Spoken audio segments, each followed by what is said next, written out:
You're listening to an Airwave Media Podcast.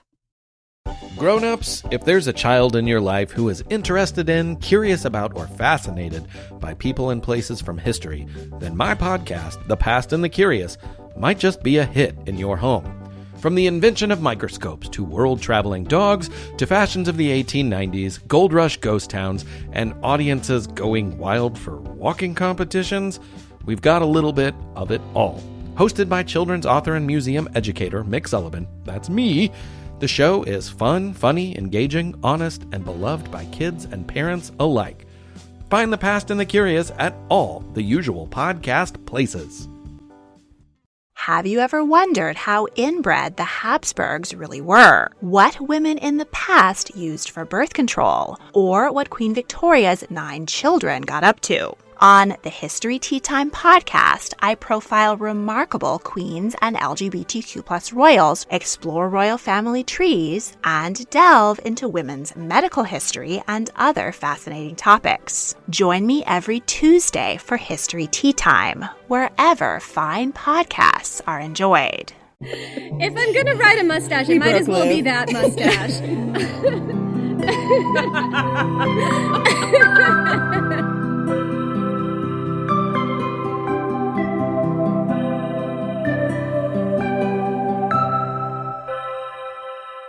I'm Jenn McMenemy from the Ancient History Fangirl podcast. And I am Liv Albert from Let's Talk About Myths, baby. I said I would do it, and I did it, and it was terrible. Go ahead, Jen. And today we are joined by a very special debut author. Liv and I are going to co-host this joint episode. We are delighted to welcome a brand new rising star in the romantasy genre. She writes spicy, sultry, sexy scenes, morally gray heroes, hot mess heroines, and y'all, I have never blushed so hard while reading a book. Join us in welcoming... You're a Southern lady now.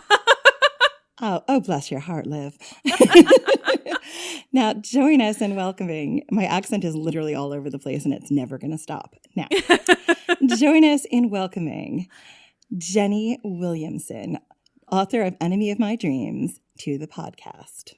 And name you've never heard before. She's brand new debut author. Hi, thanks for having me. Oh yes, thank you for coming on our show. Oh, you're welcome. Speaking with us today. Yeah. You're welcome. I'm so honored to be asked. And we are honored to have you. Oh.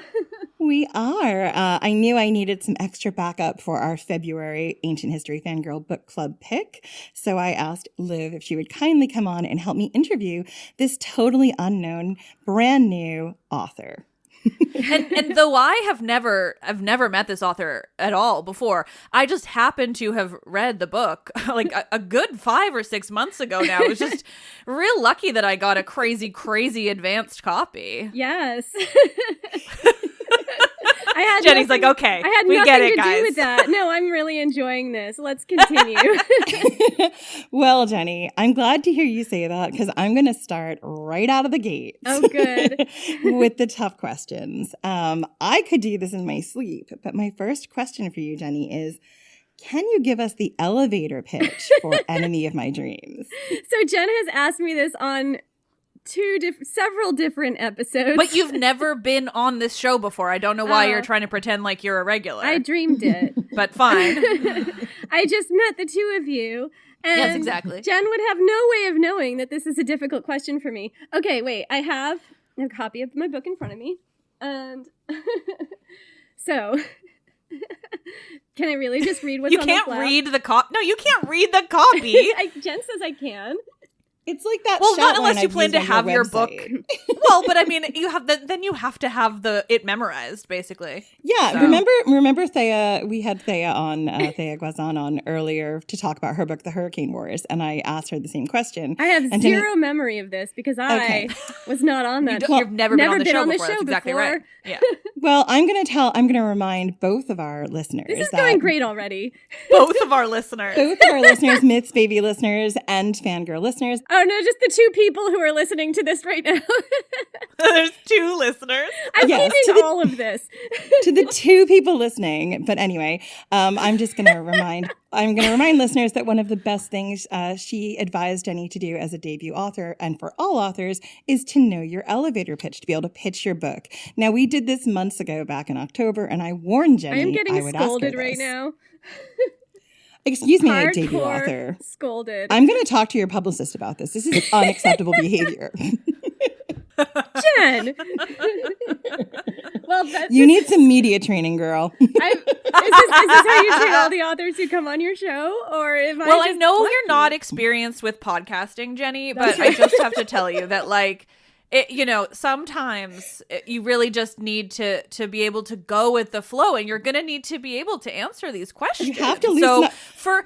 as this is clearly your first podcast to promote this book, you've never been on a podcast That's before. right. So we're trying to ease you into it. We're doing you a favor for all of your future podcasting goals, which I know you have. Yeah, this is a softball question. Yeah, exactly. You guys are doing so well. Right. Okay, wait. So my elevator pitch, and every time Jen asks me this question, which she has never asked me before, I get all flappy. Never. So, in the last days of the Roman Empire, a brutal Gothic warlord and a hot mess, potentially tipsy heroine forge a dangerous alliance to take down the Roman Empire. So why do you think readers will love this book? Well, I think that readers will love this book because it's a real enemies to lovers, which means that these are two characters who really have a reason, like to be enemies. Like they're from they exist on two opposite sides of this gulf of history and culture and what their people have, done to each other over the centuries, and they're both real big mad at each other right out of the gate, which I find hot. And I mean, and they're at cross purposes personally with their own goals, and I'm not going to go into too much detail because I don't want to spoil it with you guys. But it is really fun that way, and I also think their personalities are kind of sparky together, which I really enjoy. It's got a lot of fun things that I love. Like there's kind of a found family trope going on where my princess heroine Julia kind of finds belonging in a place she doesn't expect it. There's a lot of tipsiness. There's a lot of plotting revolutions tipsy, which I think I try to have fun with it, and I think that's why people will love it. I will say you wrote Tipsy very well. And another thing I know about you from the little time that we've spoken on this podcast is that you are not a big drinker of wine. She's a teetotaler. Absolutely. I can't say I've ever seen you with a glass of Prosecco in your hand. Never. And never. so, how did you go about writing Tipsy in such a realistic way? Well, Liv, it might surprise you to hear that I enjoy imbibing a glass or two every so often. Do you really? Yes. Shocking. I thought you were a teetotaler. I thought you never drank.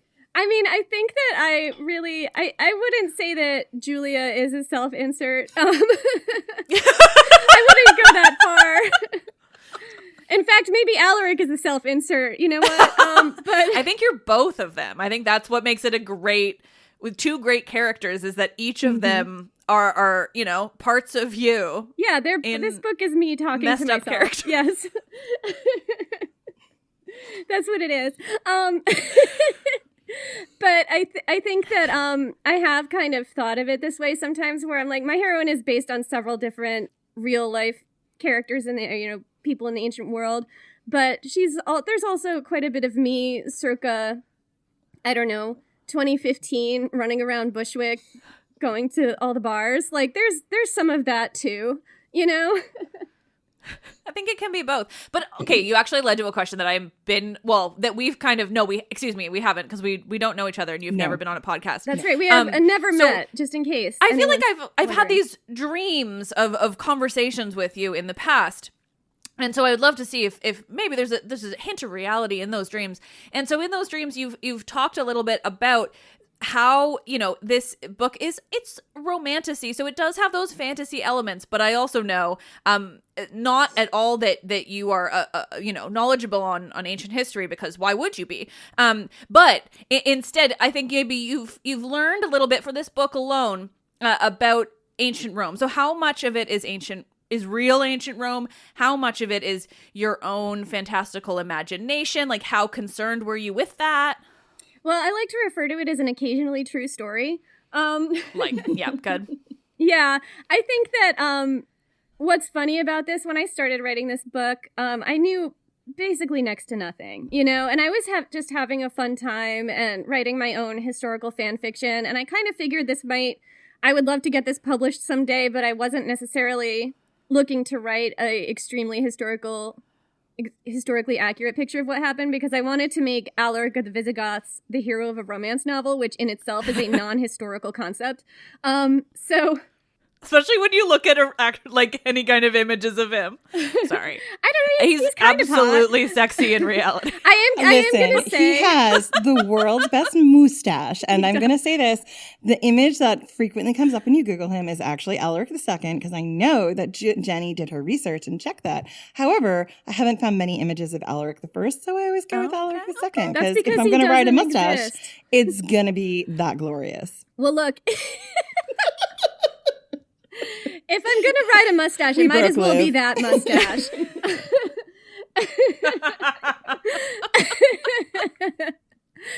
Now, okay, this is an that's incredibly your vital, answer to that entire question. Yeah.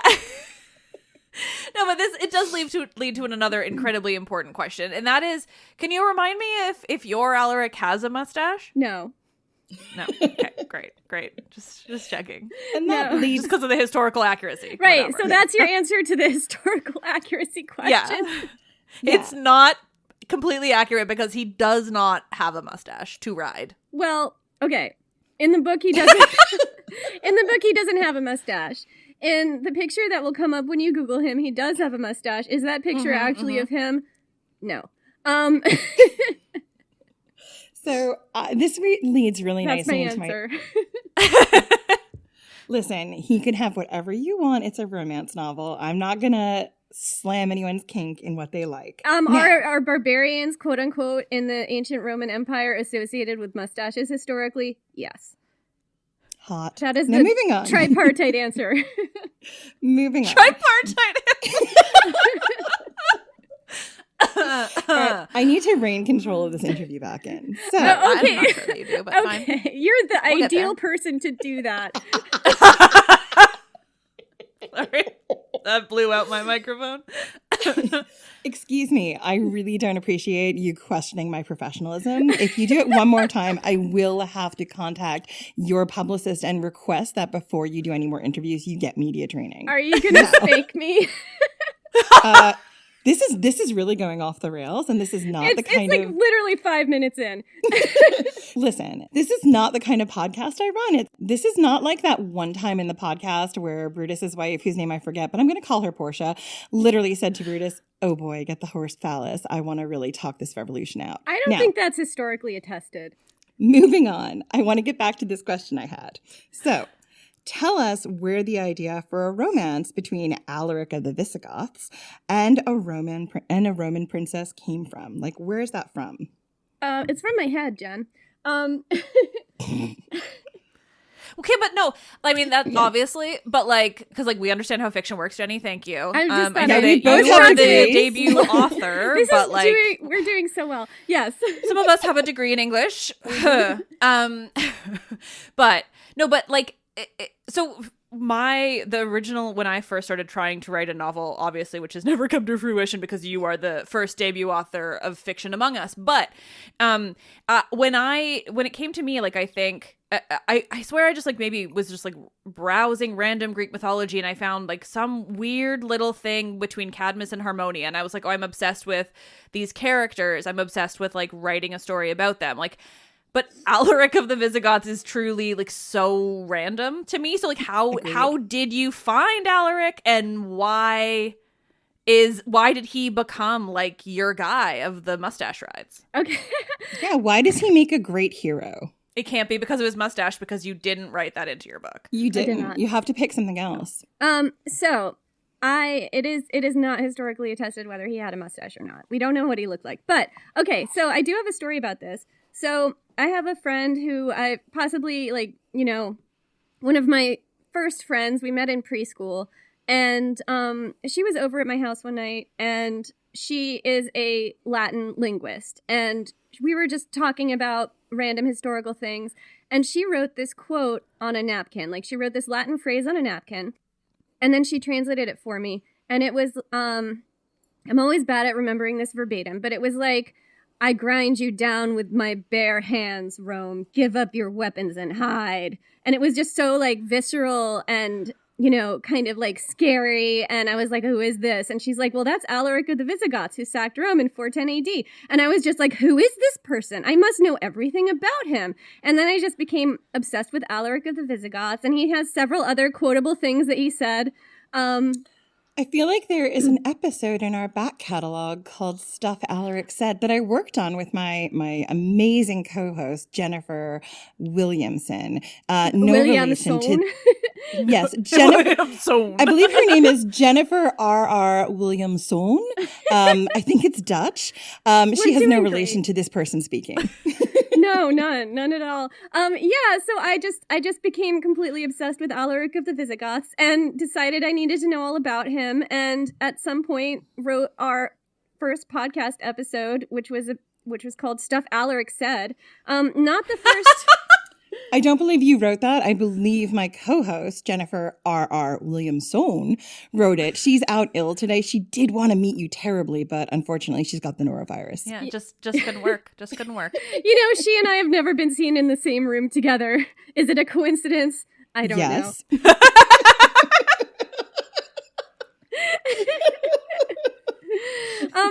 So that's how it happened.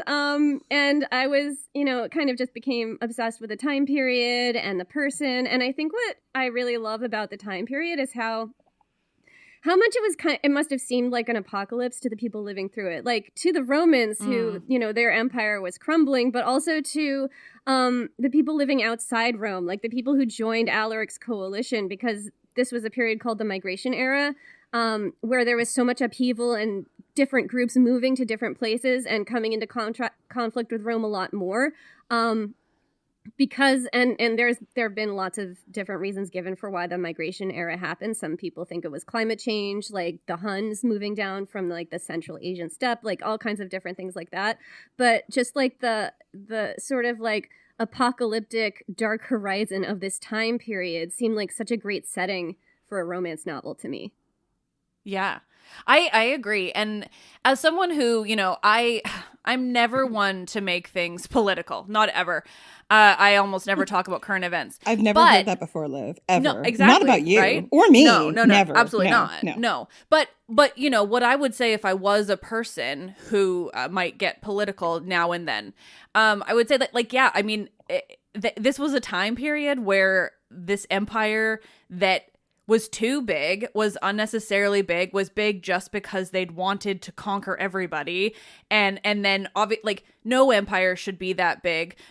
Of course, no empire ever since Rome has been that big or that problematic. I think the British Empire would beg to differ, but, that's, you know. The joke, Jen. Oh, sorry. Sorry, I missed it. I think the American Empire would also beg to differ, but that would also be the joke. Listen, Canada, we're coming for you. That's exactly right. And Greenland. Colonialism is back. And Greenland. And still we need that here. Greenland for safety.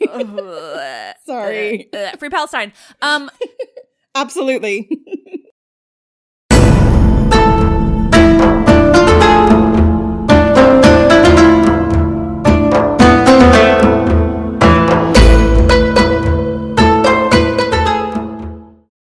Does it ever feel like you're a marketing professional just speaking into the void? But with LinkedIn ads, you can know you're reaching the right decision makers, a network of 130 million of them, in fact. You can even target buyers by job title, industry, company, seniority, skills, and did I say job title? See how you can avoid the void and reach the right buyers with LinkedIn ads. Spend $250 on your first campaign and get a free $250 credit for the next one. Get started at linkedin.com/campaign. Terms and conditions apply.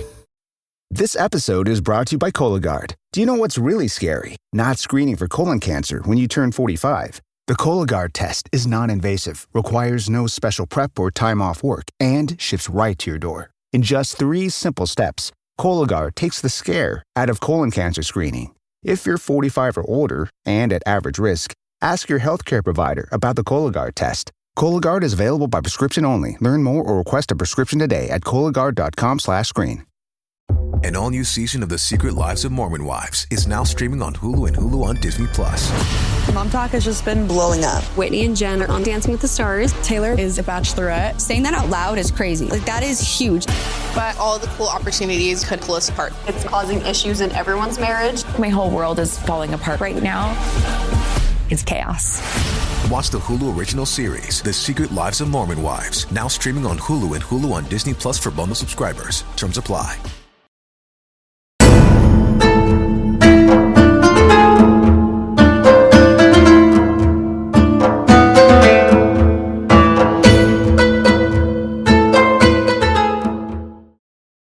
We've talked a little bit about Alaric of the Visigoths, who is her main hero. I want to delve into Julia. Julia is the female main character. She is very much a hot mess, which I relate to because, hello, you can hear me right now. Were there None of us any are hot historical... messes. I don't know what you're talking about. Can you tell us if there were any historical women who you based Julia on? Yeah, so there were 3. So one of my characters that I based Julia on was Julia the Elder. She's perhaps the original kind of template for Julia. She is, of course, the daughter of Augustus. She got exiled to Pandateria for being too slutty. My favorite reason to be exiled. Right. Respect.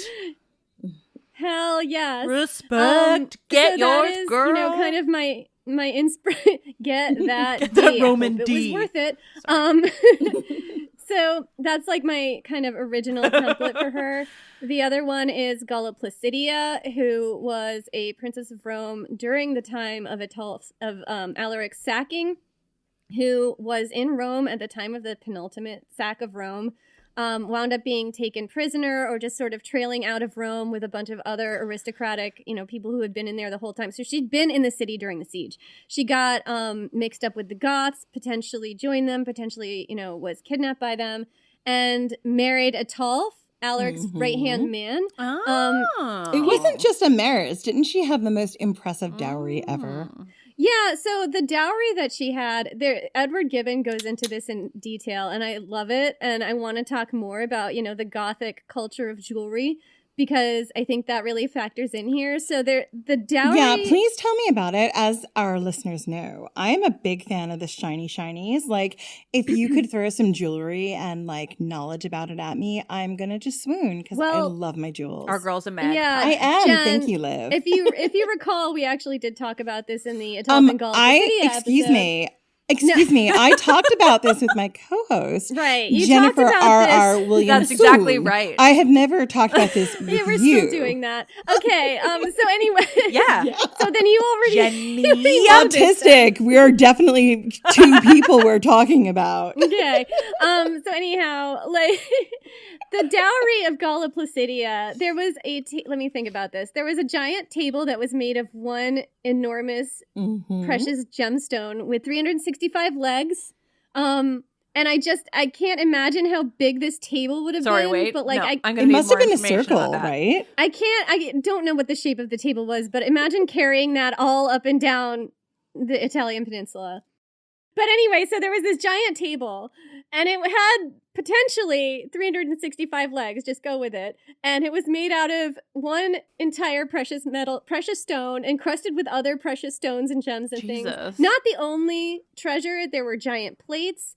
The early Christians were super into giant plates the size of a wagon wheel that would have been 100 million pounds, like silver and gold. Honestly, the Christians have always been fucking weird. Yeah, there was a lot of that. So I feel like the Goths in particular, there was a tradition where the man gives the woman a dowry, right? And Ataulf was as he should, down bad because he needs to prove he can take care of me, not the other way around. That is reasonable. That's literally, if we have to have a dowry, that's quite literally how it should be. Cheers, Liv. Yeah, cheers. Agreed. It also it's an indicator that the woman had more power in the relationship than you would originally think, because she gets all this wealth in it. I guess. Do you I have think a whole that theory has about that. any bleed over from the ancient Gallic and Celtic traditions, where the woman, whoever brought more into the marriage, was the sort of elevated partner because they had more wealth? Well, I think it's different because in the Celtic tradition, the man and the woman did both bring a dowry, and whoever, it was kind of, I don't think it always had to be like a competition, but of course in the cattle read of Cooley between Maeve and Allele, as everybody knows, it did become one. So that's basically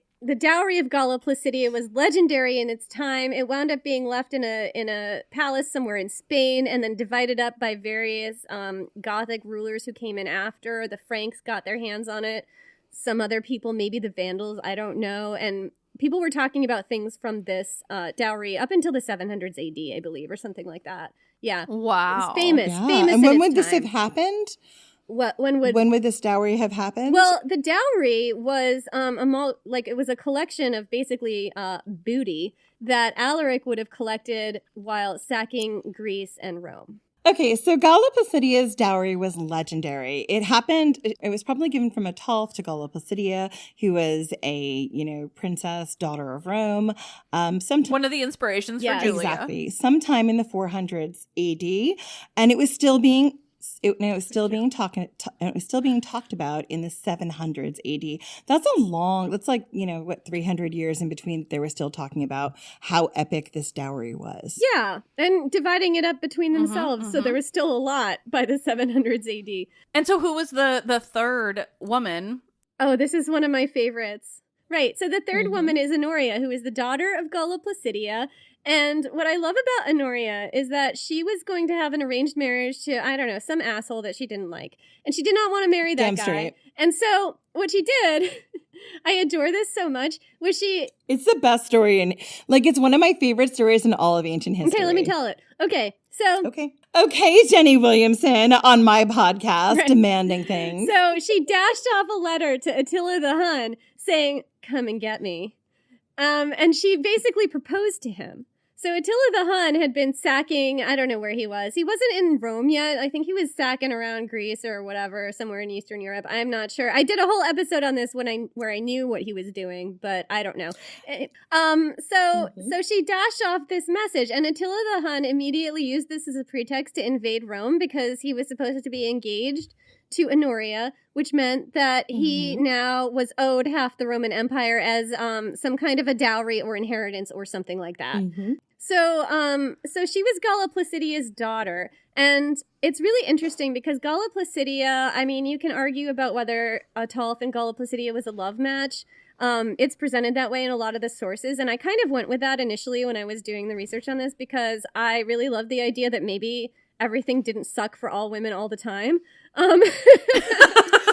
I support that because I don't find that relatable at all. Yeah. So I was just like, oh my God, maybe she and Ataulf loved each other. Maybe it was just this beautiful love match. But then Ataulf got assassinated 2 years after they met, and she went back to Rome, and she married this guy named Constantius who she hated, and that's who she had Honoria with. So she was the daughter of Galla Placidia and Constantius. But then Honoria also wanted to marry someone she didn't hate. And Galla Placidia was like, absolutely not. I'm going to force you to marry this guy. So I kind of really love it that Honoria was like, well, my mom got to have a hot affair with a Goth. Maybe I can have a hot affair with a Goth. And it wouldn't be that weird to call a Hun a Goth because the ancient Romans used that word to, kind of describe everybody who they would have categorized as a barbarian at different times. Was I going to say, was that kind of almost a barbarian style term where it just sort of means people who aren't Roman? Absolutely. In this and also the word Scythian, they would have called the Huns, the Huns were basically Scythian, horse warriors. Right. Well, I mean, and in their defense, they were coming from the other side of the Scythians. They're absolutely different people than who the Goths were. But the way that the Romans referred to these different peoples, they would have called them those things interchangeably. So I'm not saying Honoria was thinking of this as oh, this is a Goth and that is a Goth. But theoretically, some of the Romans were.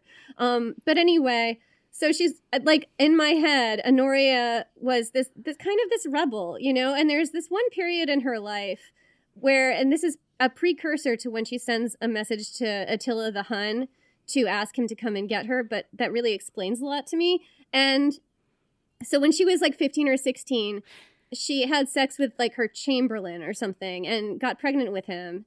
and got severely punished for it by her parents sending her off to, there's actually conflicting information about where they sent her to. Like, it could have been a nunnery, but in the version I like, it's to Constantinople, the Eastern Roman Empire, which at that time was a lot more Christian. Which is Istanbul, is Constantinople. Yeah, so she would have been That's in not true. Constantinople, and at that time it was a much more Christian and sort of repressive and very pious court, where she would have been made to get in line, right? Like, pray a lot and live this very restricted life. And in that time period, there was this time when Attila the Hun was bearing down on Constantinople, and he was going to sack the city. And the walls had been destroyed by an earthquake, and all the people, like, the Huns were like 2 weeks away. They were not very far away, and they go very fast on their horses, right? So, like, this is an emergency. The whole city. Sorry, I just thought you said that. They go very fast on their horses. Very fast on their horses. This is one of the things that made the Huns so terrifying, is how fast they go. So right on their horses. Yeah, it's how fast they were able to actually mount a siege and arrive at your city. They right? weren't technically that saying. good at sieges, but these people didn't know this. So they were all like, the whole city had to rally to rebuild these walls before the Huns got there and burned everything and killed everybody and sacked the city. And it's an emergency, and everybody had to like come together. And I just imagine Honoria in this time period looking at these walls going up, and everybody else around her is praying for the walls to rise, and she's praying for Attila to hurry because she wants this world burnt down. So I just, that's what I imagine about her. And I think I wrote an intro to that episode about that. I mean, I didn't write it. I just am aware that it was written. Yeah, Jennifer That's R. exactly right, by Williamson. Jennifer R. I'm just Williamson. preempting. Yeah, please give her preempting credit. that. So so that is kind of my sort of little fan fiction about Honoria. Is that she just felt extremely constrained by the world around her and what they wanted to force her into, including her own mom, who got to have her hot affair with a quote unquote barbarian. So why can't she have one? So she's like, all right, well, I'm gonna message Attila and see if he is down to clown. Message Attila. Right. DTF. DTF Attila. Down to clown. Down to clown. Wow. She basically knows like better. texted him. She's like, "You up?" He's always up. So we've talked about some of the real historical figures who inspired you, Miss Williamson. Can you talk about the tropes readers can expect in Enemy of My Dreams? I know that previously on our book club, I can't talk about Liv, I can't talk about what you've had on your podcast. We've had a lot of things like Grumpy and Sunshine, Enemies to Lovers. I mean, I love tropes. What I was can already we- ready before you talked about that. What can we expect here? I actually want to ask you guys that too, because I know what the tropes are, but I also, as readers yourselves, what tropes interest you in this book? I mean, I know. So I think of them in a lot of ways of you and I sharing tropes, because I wrote my novel. I called it just like a tropey Cupid and Psyche when I first started writing it. So to me, I was just like, how many fun romance novel tropes can I jam into this novel in a way? And so I was kind of noticing yours as we went, also because you read my book around the same time as I was reading yours, which is fun. Yeah, so I mean, I love, like, I'll go so deep into the tropes, but I mean, I'll take all of them. But the Enemies to Lovers was pretty great. The Grumpy Sunshine, I think, also applies, except she's not really Sunshine, but kind of they're both grumpy and both Sunshine, In a weird maybe? way, yeah. In different ways? Yeah. Yeah. They have their moments of each for both. You definitely have some of my favorite tropes, which are forced proximity, enemies to lovers. Sharing that tent, Yeah, that sharing horse. a Yeah, horse. well, Who doesn't love a horse? my co-host Jennifer R. Williamson, who's a very horsey girl, really I'm very well established with her. She's a big fan of like just one horse, and I think you do that quite well here. You've Thanks. got quite a bit of horse representation. Thank you. I'm glad you noticed. This isn't a romance trope, but it's one of my favorite tropes you find in fantasy, which is found family, where you find yourself amongst others and you have a chosen family. I really love how you've done that amongst your characters. You've got the hero and heroine, but you also have your heroine who, for reasons, decides what she's going to do is I don't want to say seduce his friends, but definitely like encourage his friends to be her friends to aggravate the hero. Yes. Like you have a lot of aggravation. And that's done very well. Yeah, I will say that it's almost like I remember that from talking about it with someone, but not you. It couldn't have been me. No, never her. But I mean, and I will say, like, and again, this is not a question. This is just me hyping it up. But and also mostly I'll admit this is me hyping it up from the position of I don't think I could write like this, so I'm jealous. But I do think your side characters, your sort of just peripheral, every character who isn't, Julia and Alaric, like I think you did them incredibly well in a way that I really enjoyed. And I think that, that's really important, but it also can be rare in works. And so like the twins are the ones I'm thinking of most. Like I think you did great work on like, the side characters. So, thank you so much. The twins, for those of you who don't know, are in Enemy of My Dreams. Alaric has kind of this adoptive children. He's like a lone wolf, and he's got these two cubs. They are named Horsa and Hengist. And while he is not blood related to them, he sort of raises them from about 3 until 15 in this book. Yeah. And it's a really great dynamic that you have. The lone wolf and cub you don't get to see a lot. And so it was really great seeing it reflected here in this romance. Thank you. Also men who have those types of relationships, I think, I say this a lot that I really prefer fictional men. I am a straight woman who unfortunately just doesn't like real ones all that much. And yeah, so I can understand that. Yeah, just, they've never impressed me, but fictional are great. And I think though that having that kind of relationship, like I think with Alaric, you handled him well in that, like, he is like big and gruff and scary and hot, but also, in all those good ways, he's like a very endearing, very warm character. And I think that's hard to do sometimes, to kind of juggle those feels. I think that for me, like, the vibes. You have to, there has to be something about masculinity that you love if you're going to write a hetero romance. Like, there has to be. Yeah. True. And it's usually not realistic. Because realistic masculinity is toxic. Do I want to date an actual human man, or do I want to date a fictional man written by a woman? Question mark.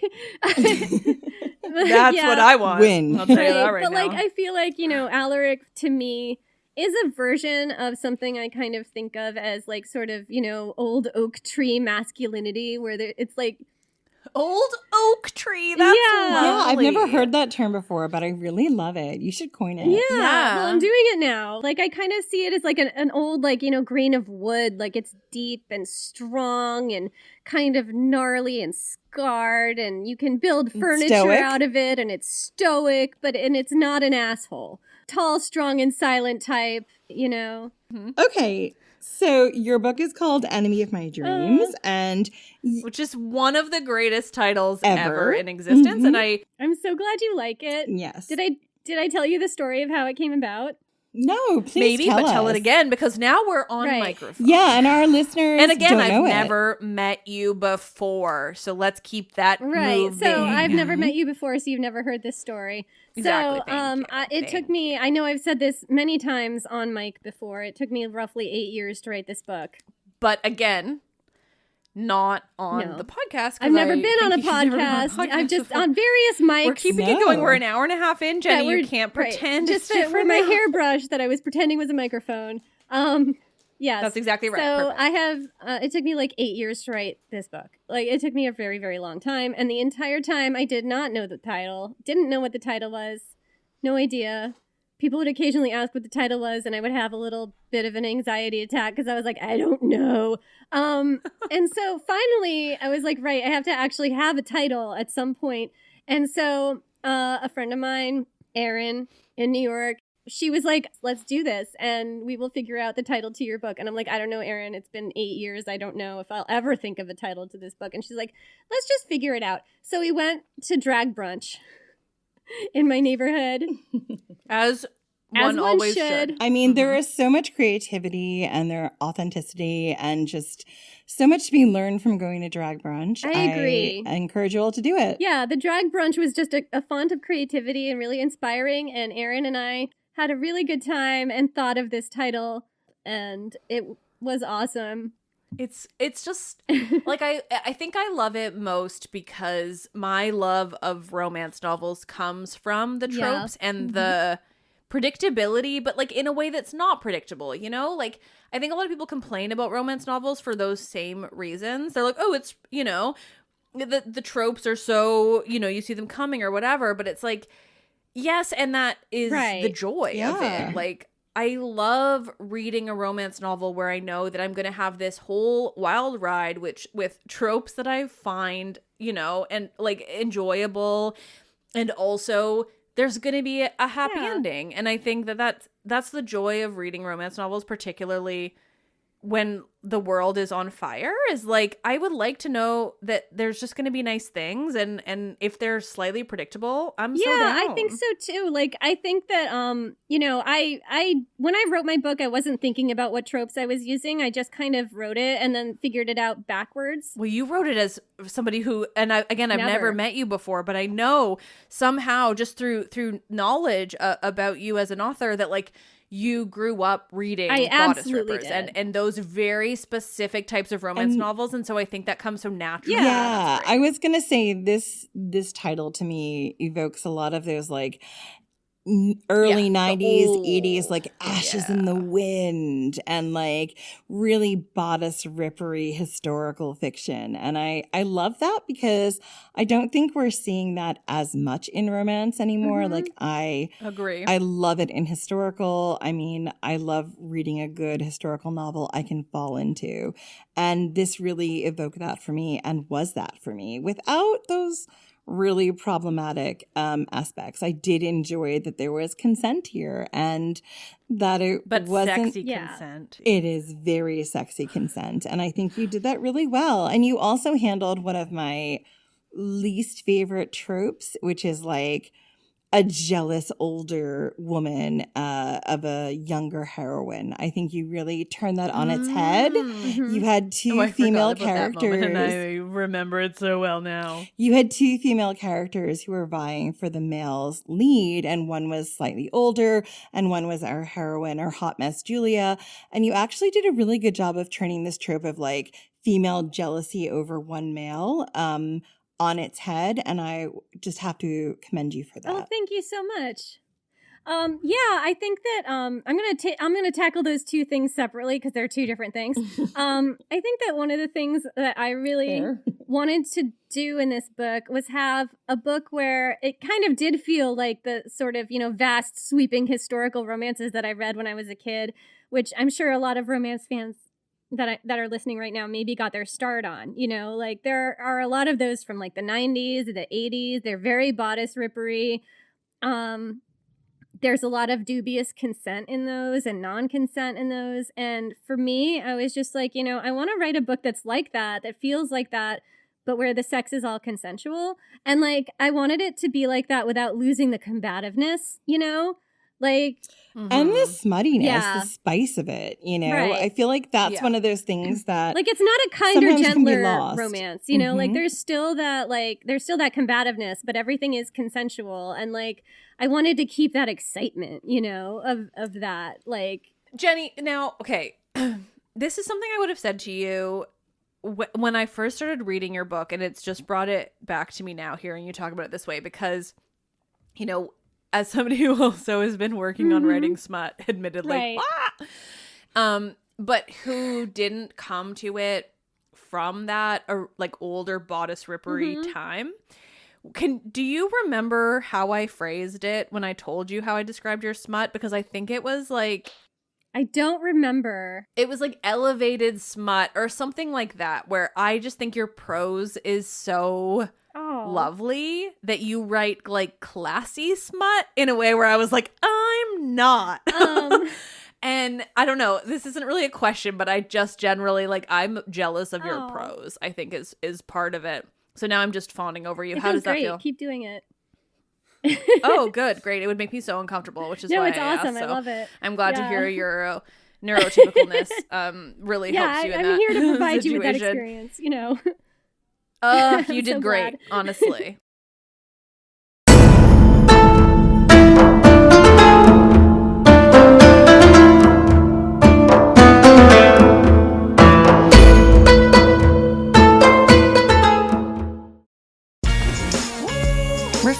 Wild Cherry Cola meets smooth cream. The treat you deserve. Pepsi Wild Cherry and Cream. Treat yourself. This episode is brought to you by Redfin. You're listening to a podcast, which means you're probably multitasking. Maybe even scrolling home listings on Redfin, saving homes without expecting to get them.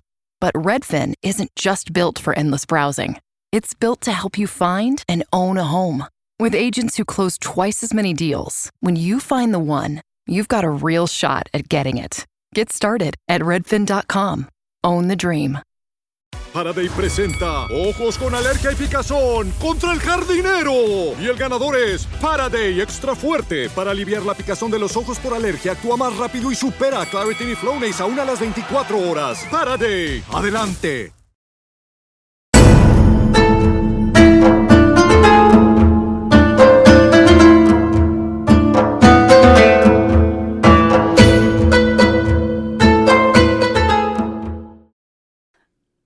So let's talk about enemies to lovers, which I've heard is your favorite trope. I mean, I just read it in your bio on your website. So can you talk a little bit about the enemies to lovers trope and why it's such an enduring trope? Well, I really love it because I really love that conflict, you know, like it really feels when you have a good enemies to lovers situation going, like the passion is there from the beginning. And it's just like you can turn it as an author from angry passion to a sexy passion. And there's very little daylight between the two. Yeah. So I feel like it already rocket fuels your relationship if they hate each other on sight. You know what I mean? But in a sexy way. Oh, yeah. I feel like all my favorite books, like romance books, start that way. And I think it's, you know, there's a lot to debate between what is enemies to lovers versus like rivals or whatever, all those different things. Yeah. I think yours is legit. It's legit enemies. Political, cultural, like exactly. And that's like the more, it's like kind of like a rubber band, you know, like the further apart you put them at the beginning, the more they snap into each other.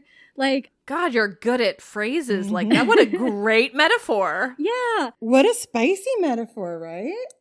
Super spicy, because really what I want to do is watch them collide into each other like two freight trains exploding. Like this is they didn't have freight trains.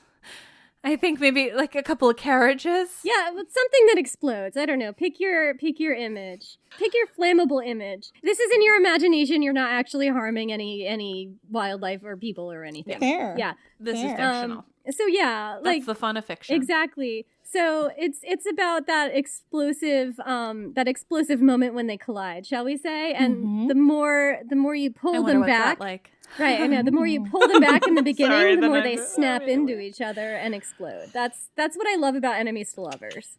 So Liv, on our book club, we've talked, on the Fangirl book club, we've talked a lot about what is more difficult to write, either a sex scene or a fight scene. So, oh, God. Exactly. So, Jenny, we wanted to know what you find more difficult to write, a sex scene or a fight scene? All right, I have real thoughts on this. I know you do. I know. I also know my co-host does. Right. What a coincidence. Coincidence. They might be similar thoughts, but I don't know. I've never met her. No. Not similar people, though. That's totally been different. in the same room together. Not a coincidence. So, right. So, sex scenes and fight scenes. So, I really feel like a sex scene is the canary in the coal mine of your romance novel. Like, if I am writing the rest of the romance novel and I get to the sex scene and I'm having trouble writing it, it means that I haven't set my scaffolding right and I have to go back and fix it. Wow, that's such a smart way of phrasing it. I'm really jealous of your brain. Thanks. But it's also like, you know, it's so deep. The way I'm not saying to keep going, I'm so jealous of that. I'd be like,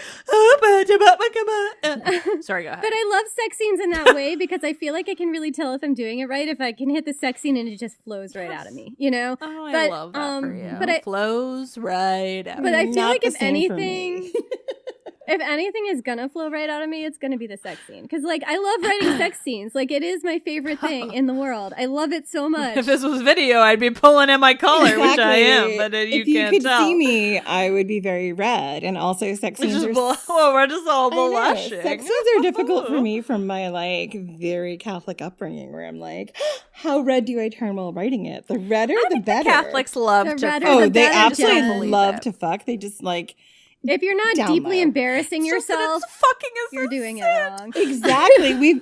We must atone for it. We must go to confession and tell a priest who's supposed to be celibate all the naughty, dirty things we did, which is also hot. Well, that's its own fetish, Jen. I'm aware. So anyway, okay, I'm talking about me. Yo, excuse me. We're talking about you. Yeah, we're talking about me. It's all about me. Yeah. Sorry, author. We didn't mean to derail you. It's not about the Jeebus of us all. That's all I'm going to say. Okay, so we broke Liv. we're all broken on this podcast. Anyway, I was going to talk about fight scenes now. Please. Versus sex scenes. Yeah, which is harder. Okay, so sex scenes are really fun. Sex scenes Sex or sword. Super fun. There should be many sex scenes in all books, but I enjoy sex scenes and I enjoy writing them. And fight scenes, I think they were harder for me to learn how to do, but then I was watching anime, right? And I was watching a kind of, sword fighty anime, and I realized that there's two... Castlevania. Yeah, I realized that there were two types of sword fighty anime. There's the sword fighty anime where they really animate all phases of a fight where you see everything that happens. And then there's the one where it's just they run at each other and then it's like some kind of explosion. And then one of them is cut in half and you don't know what happens. And I was just like, I don't think I need to know everything that happens in the fight scene to write the fight scene. I think I can really gloss over it and give it an action sheen. And it really, there's a lot of verisimilitude there. So I tried that as a tactic. Are you what an author that you can just throw in verisimilitude as a word that you just said. I know. It's almost like you're a published author. I've never heard of one of those. It's almost like I'm a professional word monger. Honestly, a wordsmith even. I've described myself as a smutmonger and a high-end smutmonger in the past, and I think I'm going to go with that. Yes, a purveyor of high-end smut. That's exactly right. A purveyor of high-end smut, yes. So I think that, so I tried that, and nobody commented on it, so I think that's what I'm going to be doing until further notice. Honestly, I feel like, and maybe this is just my writing, is that I'm incredibly insecure, which is also true. But fiction, it's weird. I'm like, I can write nonfiction. I can write about the myths in a nonfiction style to the ends of the earth. Same. I'm fucking brilliant as shit. But then fiction? You've written 2 books and a very long introduction to a third. I've written a cookbook and a regular book with my co-host, Jennifer R.R. Williamson. Who is not me, just to be clear. It feels... That's exactly right. It's not you. We've never met you before. But once you get to fiction, it does feel a little more intimate. It's the fucking worst. I'm like terrible. And then I read Jenny's, and I just remember I read the first chapter, and then I was like, I don't know that I can keep reading this while I'm still working on my own, because I was like, your prose is so pretty. You're fucking poet in your goddamn words. Thanks. I'm so mad about it, and I'm so like, blah, blah, blah. This is what happens. And then, but thankfully, this is how I describe myself. Yes, we're authors. But I got deeper into yours, and I mean it was great. But it's funny that you say that about the fight scenes, and I'm kind of or just taking it in again now, having heard you describe it that way, because I mean your fight scenes were great. And thanks. It's so hard. It's so hard to write that, and especially because you were dealing with battles. We're not talking like a one-on-one fight like a lot of romantasy or fantasy broadly. We're talking like fall of the Roman Empire battles that you wrote well, and I'm jealous is all that I'm saying. Thank you. And you wrote them well from both a historical aspect, being like, okay, this is an occasionally true story. Some things might have been fabricated or moved around, but in general, they were very historically, to the time and sort of the military regime accurate, but also they flowed within the context of a romance or romantasy novel, which is really hard to do. I know I couldn't do that personally. think you probably could. No, you don't have to give me praise. I'm gonna pump myself up in a minute. You don't have to give me praise. I mean, I just feel Thank like, you, Jenn. yeah, you could. Glad to hear it. Look, you can. I mean, I feel like the hardcore military history and or martial arts nerds will probably vociferously disagree with me on this. Well, those would be angry dudes who aren't going to love the book regardless. So those fuck are people them. not reading this book. To be clear, absolutely. I feel like you can give it that gloss of verisimilitude if you just sort of understand. She's just throwing in the word period. again, like a fucking scholar. I know, like a boss. I'm sorry, saying it twice is like way too much verisimilitude. It's just too much. I had a whole point about that, and it's about like, I don't know, just making it real. But you don't have to know every single step of the fight to do that, and sometimes it's better if you don't. No, but that's true. It's so easy to overthink those things, right? Right, exactly. Yeah. And to get lost in the details of sort of a fight sequence or even like a sex scene. Like there's a certain amount of detail we want and there's a certain amount that takes us out of the feels in a sex scene or even in a fight scene. And I think you thread that needle very well. So I have to commend you.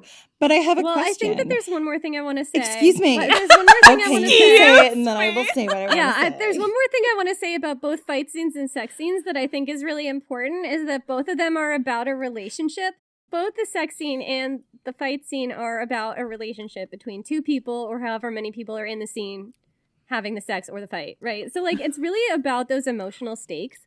And I think that's more important, especially in the fight scene. I think this is less true in the sex scene, but depending on how you write it, maybe can be true in the sex scene too. It's like less important than each and every step being spelled out perfectly is that what is the relationship between these two people and what are the dynamics and how do they change throughout the scene? And what are the stakes? Stakes are also key. This is where I think that I'm fascinated by your mind. So just to be clear, because I'm legitimately, as a writer, interested in how you phrased that. Because you said that it was less important for the sex scene about the emotional relationships and more important for the fight scene. No, sorry. Like, less important in terms of, like, the emotional relationship is super important for both. The emotional aspect of it is more important than step by step exactly what happens. Yeah. And in both? Absolutely. Like, I just love that. That's interesting. And it's maybe like, it might be slightly more important, the step by step exactly what happens part in the sex scene, but I might be overthinking that, you know? Okay, so I'm going to ask, I think, 2 more questions, and then I think I can wrap this up for my side. I don't know about you, Liv. I think my first thing is, like, and I'm going to ask all 3 of us, what is your favorite trope that can be combined with enemies to lovers? Mine is, like, 2 people, 1 bed. I love it when people are forced to share a bed who don't want to share a bed together for whatever reasons. And obviously, intimacy occurs. Okay. Do you want me to go next? Go ahead. All right. Yes, and then Liv. So I don't know if this is a favorite trope or just a favorite one that I'm really into in general. I love it in terms of enemies to lovers. I don't know if this is a trope or like a general thing, but like when people didn't know they're dating, and I've talked about this before. I just read a romance called The Last Hour of Genn about a woman who falls in love with an alien lizard man.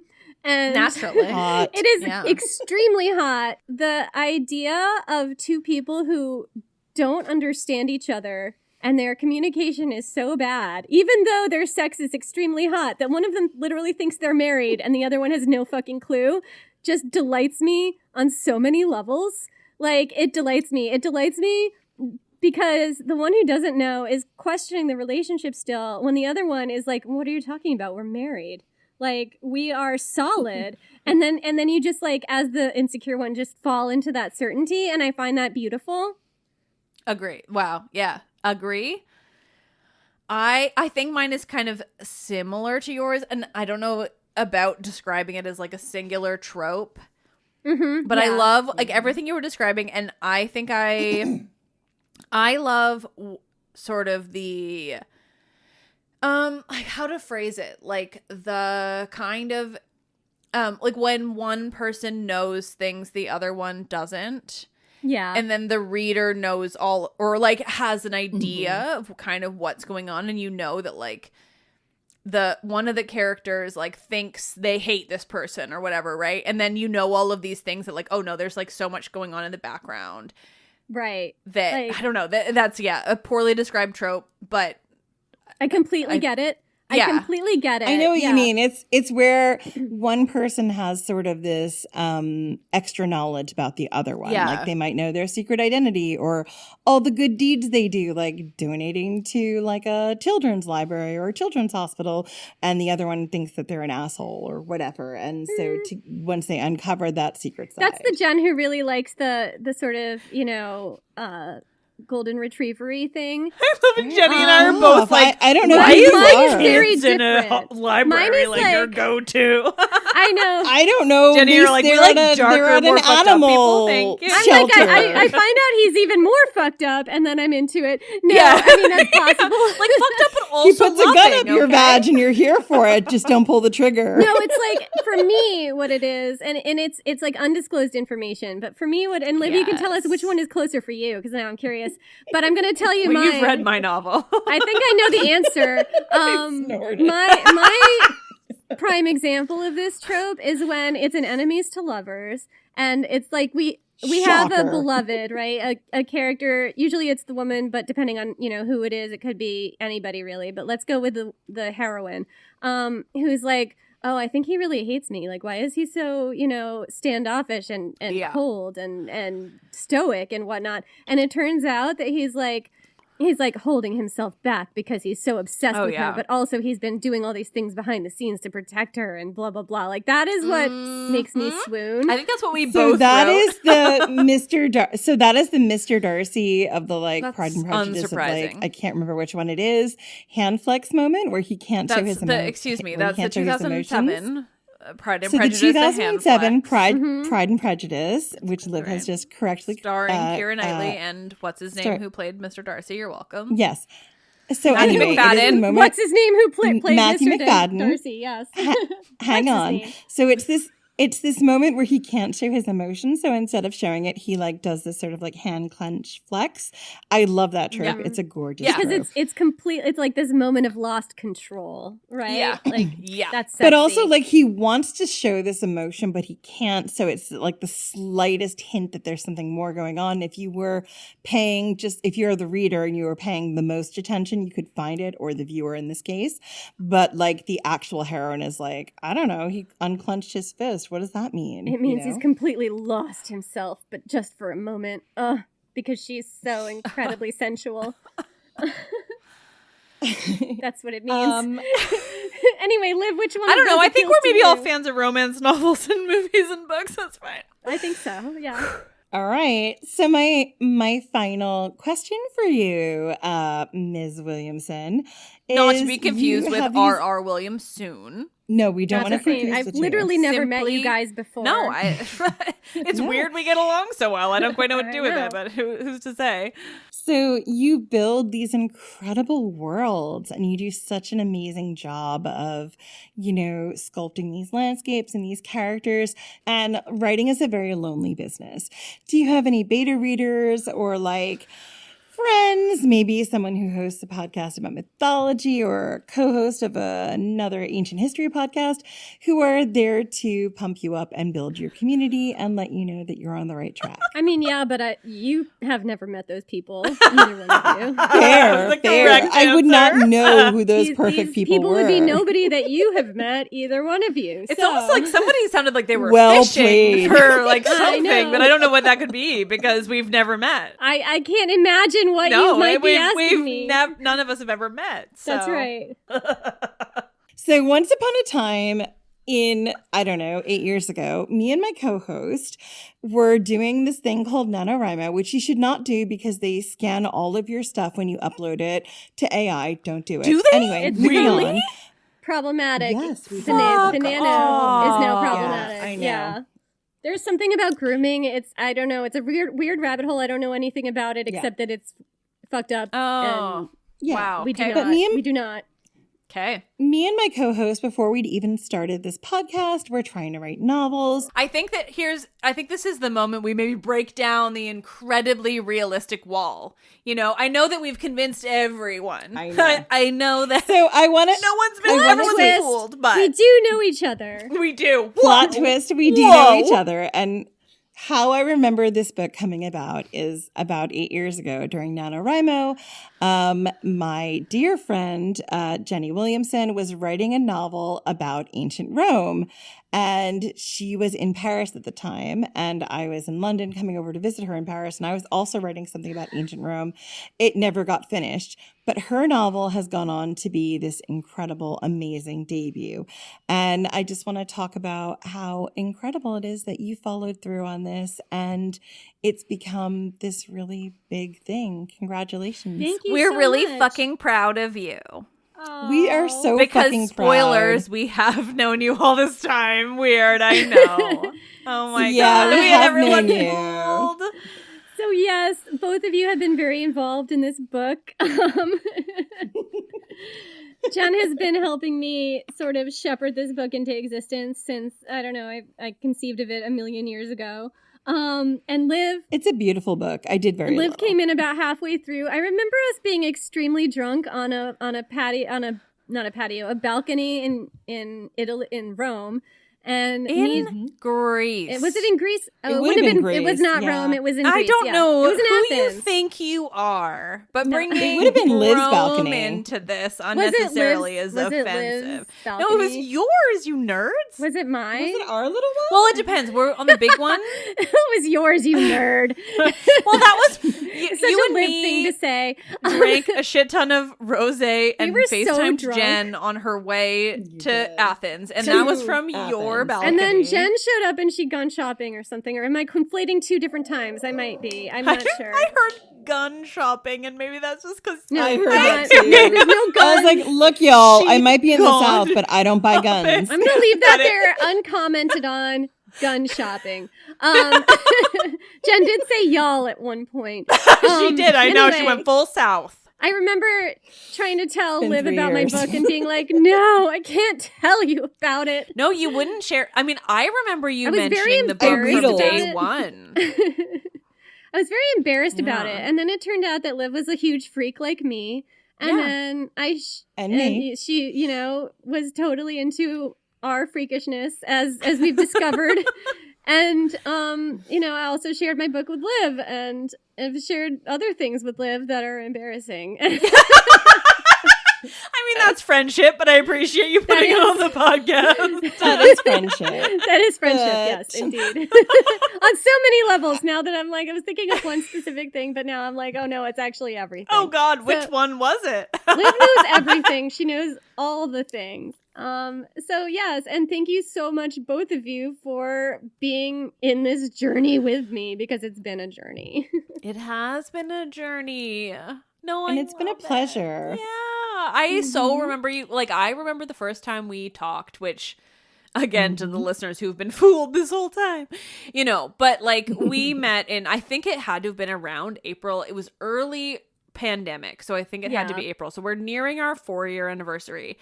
Yes. And I mean, I'm sure we've talked about it on an episode before, but like when we all tried, we recorded your Dionysus episode fine, right? And then I think that was pre-pandemic. That's what it was, is that your Dionysus episode was pre-pandemic. And then by the time we talked together again for my Dido episode, it was like April 2020, and we were all losing our minds, and we ended up... And I will say, Liv, the big caveat here is I was in London, Jenny was in New York. and I was in and Liv was West Coast. on the West Coast of Canada. So the time Yeah. zones were I so was extreme. 8 hours off from you, Jen, and Jenny was in the middle. Yeah. And we all decided to start drinking at the same time because we just met each other and we were like, we got on really, really well. I don't want to say. Yeah. And we were like, let's have some wine. And I was like, sure, it's whatever hour here in the UK, but I'm now freelance.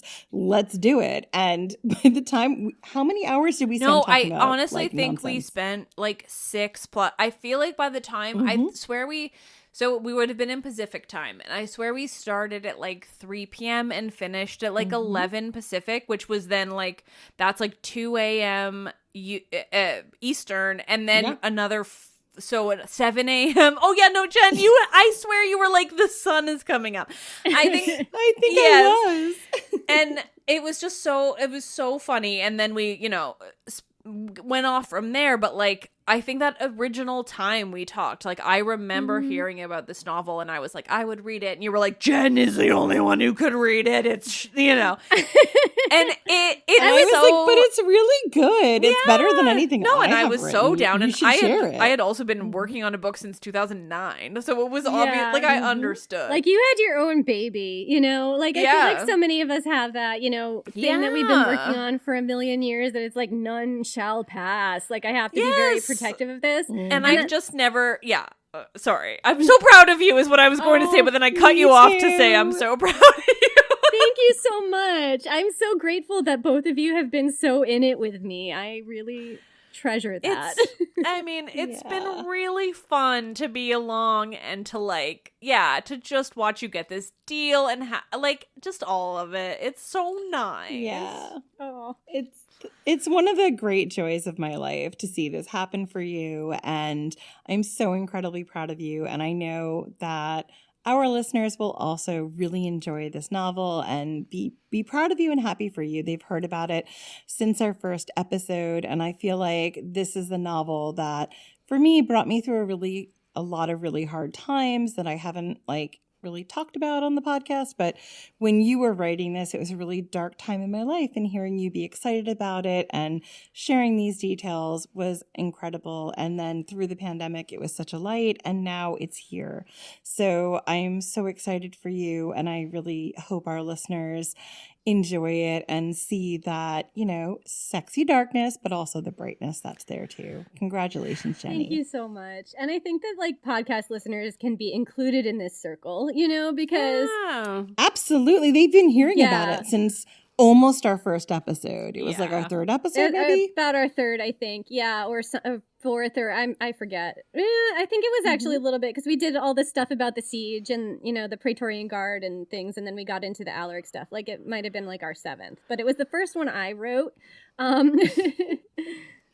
Yeah, and it's just incredible, and we're so happy for you. And I don't know when this is going to drop in our book club, but Enemy of My Dreams will be out in hardback, ebook, and it's an audio. If, like me, you really enjoy hearing the world brought to life. It's got an incredible narrator. Liv, did she send you the audio? Yes, I forgot about that until this moment. Yes.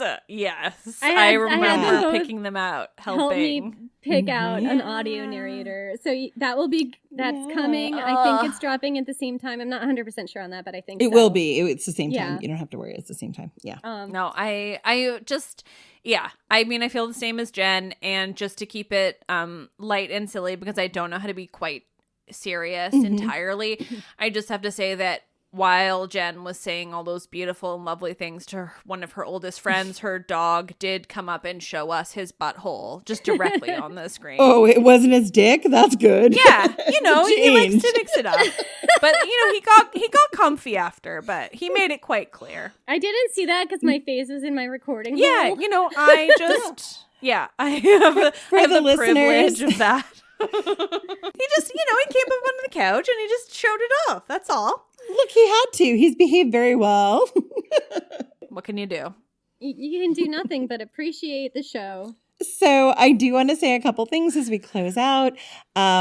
Jenny, your author photo was taken by Liv in the ruins of Rome. Yes. You two had a beautiful trip. I think it was last year. Yeah, it was like this time last year. Right. Like we were right there now, right now. Last year. I was in Rome. Yeah. I was figuring out what I was doing, outlining the second book in the Enemy of My Dreams duology. And Liv was really instrumental in that. And there was a point where I was grieving my entire life. I'm glad I was helpful for you. We both were in a certain point. It's okay. I was having a full-on mental I know. I've never cried we more in front of another human. We were doing awesome. It was a great, the beginning of 2024 was rough. The end was also rough. We were doing awesome, and I was frolicking amidst the ruins, and Liv was taking my picture. In the midst One of us was doing the best of all three of us. It was me. I mean, but she was along for the ride. So Liv took your author photo. I think a friend of yours helped with your website. I don't know. She's kind of lame. Yeah. She's super lame. It's fine. We've already given up. Very self-aggrandizing. It's Jenn. She's incredible and wonderful. She did a super good job on my website. I could not have done that website, but I try to help. But anyway, and Liv's pictures did make it easier. But what I wanted to close out with is saying that your book will be out on February 4th in hardback, ebook, and audio. It's coming out from Canary Street Press. Where can people find you on social media? Okay, so my website at the moment. Right, so my website is jennywilliamsonauthor.com. I am on Instagram for the moment at Jenny freaking Williamson. I have a Blue Sky account. It's Jenny Williamson. I have not posted anything on it as of right now. I'm also trying to get back on there. Let's go, because the rest of social media is falling apart at the seams. Right. Absolutely. So anyway, yeah, like I said, Twitter, not usable. Facebook and Instagram and Threads, turns out, are no longer fact-checking and are now assholes who permit hate speech. So I don't know. So I am on Instagram still at Jenny freaking Williamson. I would say that is where I'm most active. I don't know that will always be where I'm most active. I have a Blue Sky account, which I hope to post more on. That will be Jenny Williamson. I have a newsletter. If you go to my website, jennywilliamsonauthor.com, that is on there. And I happen to have a podcast, and the podcast is Ancient History Fangirl. Whoa! Yeah. Reveal! Not one of the ones you might be listening to right now. Right. Potentially we're on this and also on Liv's podcast. And if you've never heard Jenny on my podcast, what the fuck are you doing? Right. Yeah. So it will come as a surprise to nobody that I also have a podcast with Genn called Ancient History Fangirl that Liv has been on a bunch. And and we'll be on a bunch in the future. Right, and you can find me there. Thank you so much, Jenny Williamson and Liv, for being on the podcast. As always, you can find Ancient History Fangirl on Instagram at Ancient History Fangirl. We're also on Facebook. It's mainly updates. And we are on, I don't know, TikTok if it exists. We're in flux like everybody else. We're on Threads and Blue Sky as Ancient History Fangirl. Liv, what about your incredible podcast? Where can people find you? Well, I also have a podcast. It's mostly called Let's Talk About Myths, Baby. And I'm also on all of those places. Again, the only one I'm really active on is Instagram. But then piece of shit Zuckerberg did piece of shit stuff. So now I'm sort of in the air. It's just almost like we should eat all the billionaires, you know? Yeah. We will be back at some point in time, either weekly or bi-weekly. And we appreciate you listening. And Jenny's book is out now or will be out very shortly. If it's not out yet, please pre-order. And if it is out, go into your local bookstore or library or wherever you get your books and pick up a copy. It is so spicy. I mean, if you're listening to the audio, put those headphones in. You don't want to be caught when, that scene happens. Or maybe you do, and that's your thing, and I'm not judging. Thank you so much for listening, and we will see you whenever we see you next. Thank you.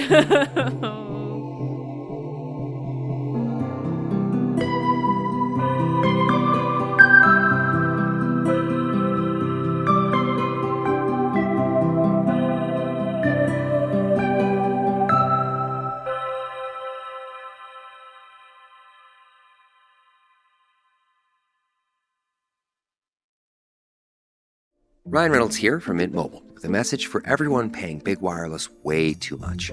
Please, for the love of everything good in this world, stop. With Mint, you can get premium wireless for just $15 a month. Of course, if you enjoy overpaying, no judgments, but that's weird. Okay, one judgment. Anyway, give it a try at mintmobile.com/switch. Upfront payment of $45 for 3-month plan, equivalent to $15 per month required. Intro rate first 3 months only, then full price plan options available. Taxes and fees extra. See full terms at mintmobile.com.